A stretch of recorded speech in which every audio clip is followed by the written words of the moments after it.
بسم اللہ الرحمن الرحیم۔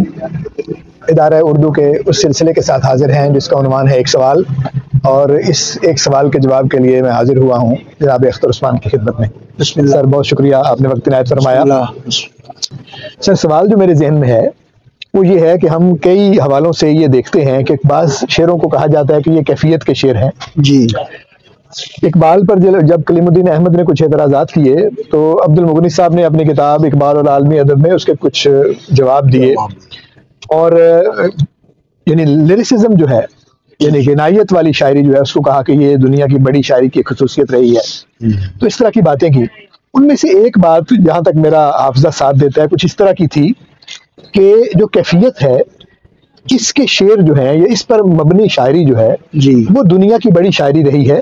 جی یہ جو امیج پر انحصار کرنے والی شاعری ہے اس کو کم درجے کی شاعری سمجھا جاتا تھا، جی جبکہ ہم یہ دیکھتے ہیں کہ ہمارے زمانے میں آ کر امیج جو ہے اس کو شاعری کی ایک بہت بڑی خصوصیت سمجھا جانے لگا ہے۔ تو ایک تو یہ فرما دیجئے کہ کیفیت اور امیج کی شاعری میں کیا کوئی فرق ہے؟ یہ دونوں الگ الگ ہیں؟ اگر الگ الگ ہیں تو ان میں سے برتر سطح کی شاعری آپ کے خیال میں کون سی ہے؟ اچھا، یہ ایک تو یہ ہے کہ یہ الگ نہیں ہے، جی ظاہر ہے کہ ڈائنامک امیج کی بات کر، جی صرف امیج نہیں، جی متحرک تمثال جی جی وہی بڑا شعر بناتی ہے۔ آپ کوئی سا بھی شعر سنا دیں، جی اس میں جو کیفیت ہے وہ ایک کہانی رکھتی ہوگی۔ ٹھیک ہے۔ آج تک ایک شعر میں نے ایسا نہیں سنا جو کیفیت اور امیج سے خالی ہو۔ ٹھیک ہے۔ نہیں ایکسٹمپور کچھ کرتے ہیں نا، یعنی بیک وقت دونوں چیزیں موجود دونوں چیزیں ہوتی ہیں، اور خود امیج کے اندر ہی کیفیت ہے۔ نہیں، امیج کے بغیر کیفیت نہیں ہو سکتی؟ میرا نہیں خیال۔ تم میرے پاس ہوتے ہو گویا جب جی، کوئی دوسرا نہیں ہوتا، یہ کہانی ہے نا۔ نہیں کہانی تو ہے لیکن امیج جس معنی میں ہم استعمال کرتے ہیں۔ جی، تمثال۔ جی جی جی، اب یہ دیکھیں، دوسرا مصرع جب کوئی دوسرا نہیں ہو جی تو وہ صاف واضح طور پر یہ بتا رہا ہے کہ پہلے یہ ہو چکا ہے، ٹھیک ہے، ایک بار، دو بار، 10 بار، ٹھیک ہے، ٹھیک ہے۔ اور یہ شعر پوری ایک کہانی کہہ رہا ہے، اس کو کھولنے کے لیے کوئی دور ازکار حوالوں کی ضرورت بھی نہیں ہے۔ جی ہاں، ایک تو حقیقت مطلقہ ہے، جی جی ایک مجازی ہے، ایک حقیقی ہے۔ جی ہاں، آپ اس کو جس معنی میں بھی لیں گے کہانی بنے گی، ہاں ایسے ہی پورا ہے۔ اور تمثال بنے گی، ٹھیک ہے، باقاعدہ دو سائے سرسراتے ہوئے آپ کو نظر آئیں گے ٹھیک ہے، اس میں۔ اچھا، ابھی تھوڑی دیر پہلے ایک شعر چل رہا تھا کہ ابھی آپ ایک شعر سنا رہے تھے، لرز گئی تیری لاؤ میرے ڈگمگانے سے، جی ہاں، چراغ گوشہ کوئے حبیب کیا کہنا۔ اب اس میں آپ یہ دیکھیے، اور اس کا تجربہ آپ کو چراغ یا شمع کے یا دیے کے اس سے ہو سکتا ہے کہ آپ لڑکھڑائیں تھوڑا سا تو وہ اس کا شعلہ بھی ہلتا ہے، ایسے ہی، ٹھیک ہے۔ جی ہاں، یہ بہت باریک جی بہت باریک ہے ایسے، اور اس کا سرا پھر پیچھے چلے جائیں آپ، جی جی رات بھر شمع سر کو دھنتی ہے، کیا پتنگے نے التماس کیا۔ ظاہر ہے میر بڑا شاعر ہے، اس سے بڑی سطح پہ، ایسے ہی، ٹھیک ہے، اور بہت سنوار کے مجید امجد نے، ویسے ٹھیک ہے، جو تم ہو برق نشے من تو میں نشے من برق، الجھ گئے ہیں ہمارے نصیب کیا کہیں۔ تو وہ شعر جو باقاعدہ ایک پوری داستان اور تمثال چلتی ہوئی اپنے اندر رکھتا ہے، وہ کیفیت ایسی ہوتی ہے جو آپ کی یاد سے محو نہیں ہوتی۔ ٹھیک ہے، مثلا میں ایک مجگان تر کو یار کے چہرے پہ کھول میر، کیا اس آب خستہ سبزے کو ٹک آفتاب دے. کیا بات ہے، کیا بات ہے، میر کا شعر ہے. ایسے آپ خستہ، کیا اچھا کہا. کہ میر کے نزدیک نگاہ یار روشن کر دیتی ایسے ہے، غالب کے نزدیک وہی پرانی طرز پہ مار دیتی ہے. ایسے پرتب خور سے ہے. شبنم کو فنا کی تعلیم میں بھی ہوں ایک عنایت کی نظر ہونے تک. اچھا، اب آپ یہ دیکھیں کہ تصویریں جب بنتی ہیں نا متحرک، جناب، تو کیفیت بالکل مختلف ہوتی چلی جاتی ہے. ٹھیک ہے. میرے دامن کے تار کانٹوں کو جی. دست میں پگڑیاں بندھائیں گے. کیا بات ہے، کیا بات. وہ نئے لوگوں کی سہولت کے لیے پڑھ لیا. جی، بندھاویں گے. اب آپ وہ مشاہدہ دیکھیے، باریک بینی دیکھیے کہ آپ کا دامن الجھ گیا، ایک آدھ تار اس کا کانٹے نے کھینچ لیا اور اپنے گرد لپیٹ لیا. اب اس کو پگڑی کہہ رہا ہے، میر نے اس کو پگڑی بنا دی. اچھا، مفت آبروئے حضرت علامہ لے گیا، ایک بچہ اتار کے امامہ لے گیا. مفت آبروئے حضرت علامہ لے گیا. اچھا، اب اس میں ایک کہانی، کوئی غزل وحدت تاثر کے بغیر اور کوئی نظم تمثال کے بغیر پوری نہیں ہو. دنیا کی عظیم ترین غزلیں تمثیلی اور تمثالی ہیں. بالکل ٹھیک. مسجد قرطبہ سے لے کے اردو میں اب تک، بلکہ اس سے پہلے نذیر اکبر آبادی سے اب تک نظر انداز کیا ہوا شاعر ہے، انڈر ریٹڈ شاعر، لیکن بہت با کمال شاعر. اور وہ نقطے بھی مانا رکھتے ہیں جو اس میں چھپے ہوئے ہیں. اور ہم یہ دیکھتے ہیں کہ جب یہ دو چیزیں، مثلا اس کی مثال یوں لینی چاہیے کہ ایسا نہیں ہو سکتا کہ ایک آدمی بلیغ ہے وہ فصیح نہیں، یہ ایسا نہیں ہو سکتا. لیکن جب بلیغ ہے تو فصیح نہیں. میرا خیال ہے کہ ایسا ہو سکتا ہے. مثال کے طور پر، مثال دیکھیں نا، بات ادھوری مگر اثر دھونا، اچھی لکنت زبان میں آئی. اب بات ادھوری ہے لیکن اس کا اثر دھونا ہو گیا ہے، یعنی فصاحت سے تو وہ کم ہو گئی. جب ادھوری ہے وہ فصیح تو نہیں رہے گی، لیکن اس کی بلاغت زیادہ ہے.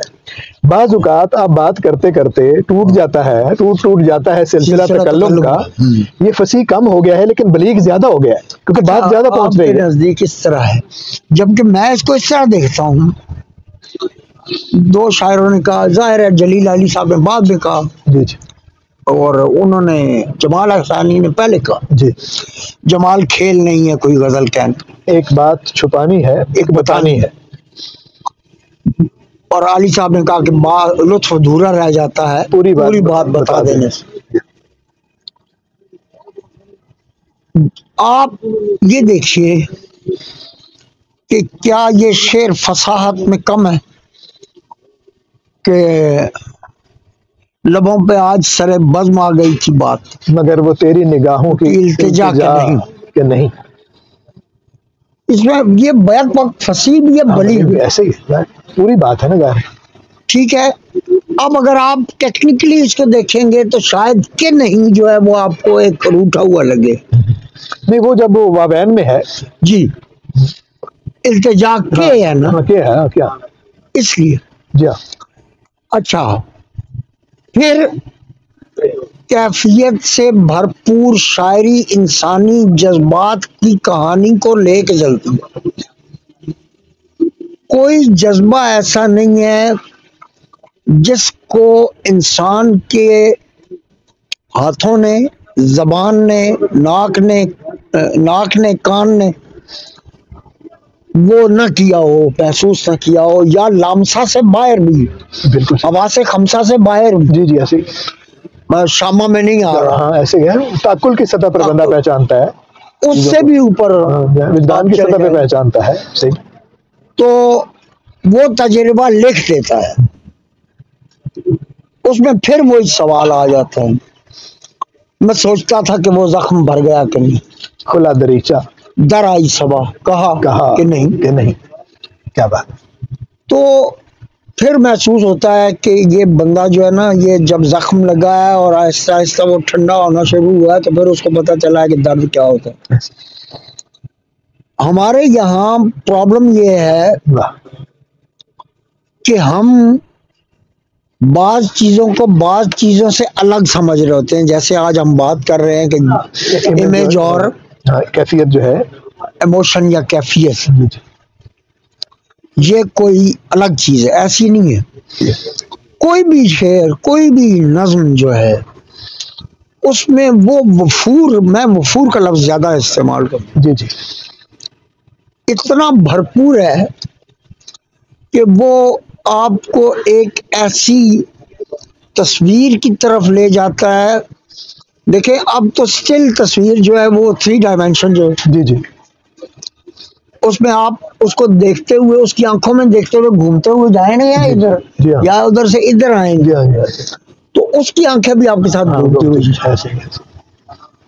یہ وہ ہے جو ریئلزم ہے۔ اچھا، سرریئلزم کیا ہے کہ چیز نظر تو آئے لیکن اپنے علاوہ اس کا جو اضافی حسن ہے وہ بھی دکھائے۔ کیا بات، وہ چیز امیجزم میں آتی ہے۔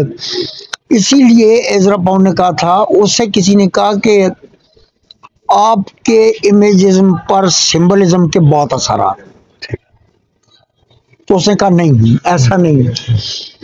سمبلسٹ لفظ کو ارتھمیٹکلی یا میتھمیٹکلی استعمال کرتے ہیں، کیا بات، جس میں 2 کا مطلب 2 ہے، ارتھمیٹک کا مطلب یہ ہے، 3 کا مطلب 3 ہے، جی جی، جبکہ امیجز لفظ کو الجبریکلی استعمال کرتے ہیں، اچھا، جس میں ایکس کی ویلیو ہے، ایسے کوئی بھی ہو سکتی ہے، کوئی ویلیو۔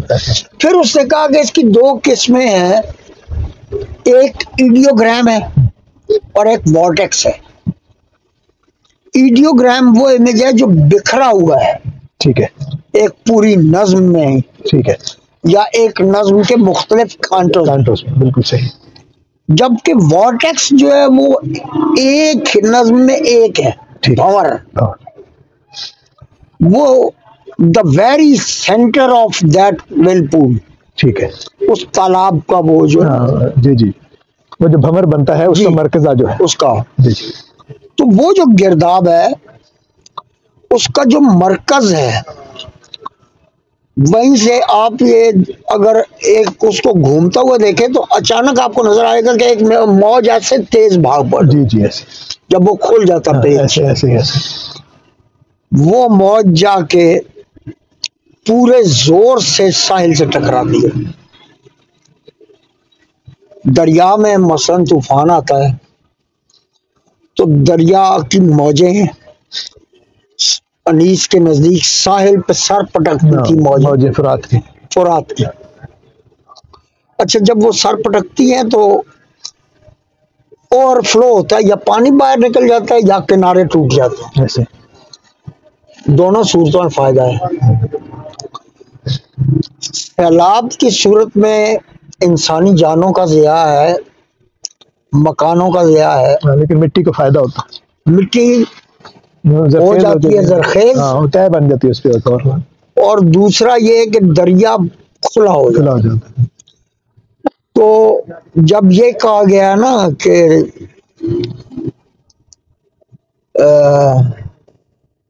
کہ دریا جو ہے وہ آپ اس کے سامنے بیٹھے رہیں اور یہ سمجھیں کہ یہ ابھی گزر جائے گا، وہ گزرتا نہیں۔ تو بڑا شعر جو ہے، چاہے وہ کیفیت اور امیج دونوں میں، وہ اپنے معنی ادھر چھوڑ کے رخصت نہیں ہو جاتا، ویسے بڑا شعر گزر کر بھی نہیں گزرتا، ایسے ہی ہے، وہ تو مسلسل گزر رہا ہے نا، جب آپ اسے دیکھیں گے نیا معنی آپ کے سامنے۔ مثلا آج ہم ڈاکٹر صاحب کے شعر پڑھ رہے ہیں، خورشید رضوی کے، جی جی، ہم نور بجنوری کے شعر پڑھ سکتے ہیں، جی، ایک ہی موضوع پہ ہم شیخ علی عزیز لاہیجی کے شعر پڑھ سکتے ہیں، ایسے ہی، خاص طور پہ فرہاد اور شیریں والے شعر ہم نے سنائے ہیں۔ جی جی، تو کیفیت اور امیج دوئی اگر نہ ہو اگر تو ان میں دوئی ہے تو شعر بنے گا ہی نہیں. ہاں ٹھیک ہے. اگر یہ دونوں ایک ہو گئے ہیں تو شعر جتنا بن سکتا ہے یہ اس کو اس سے کچھ زیادہ بنا دیں. بالکل صحیح. ٹھیک ہے. میرے نزدیک جو میرا پریکٹس رہی ہے سر اس نے مجھے یہ بتایا ہے کہ جب ایلیٹ کہتا ہے نا weave the light in your hair, کہ روشنی کو اپنے بالوں میں بنو. کیا بات ہے، کیا بات. یا ڈیلن ٹامس کہتا ہے اگری فگو، یہ ایک غم پہلے کی بات. یہاں سے نظم اس کی سٹارٹ ہو رہی ہے. کیا بات ہے، اگریف اگو، کیا بات ہے. تو جو چند منظر بہم ہوئے 2 سال پہلے وہ اب نہیں ہیں. ندی کنارے جو پیڑ دیکھے تھے سال پہلے وہ اب نہیں. کیا بات. اچھا کیا بات. سب سے بڑی چیز یہ ہے کہ آپ کو یہ وصف آتا ہو کہ آپ امیج میں پوری کی پوری کیفیت جو اس کا حصہ ہے حقیقی واقعاً جو اس کا حصہ ہے وہ اس کو سمجھ سکیں. بالکل صحیح. میں نہیں سمجھتا کہ امیج اور کیفیت ایک ہی شعر میں الگ الگ پڑے ہوئے ہوتے ہیں. بالکل ٹھیک. میں نہیں. بالکل ٹھیک. بہت شکریہ آپ کا، آپ نے بہت وضاحت کے ساتھ ان نکات کی طرف توجہ دلائی جو اس سوال کے علاقے میں پڑھتے تھے. امید ہے ہمارے دوستوں کو یہ باتیں پسند آئی ہوں گی.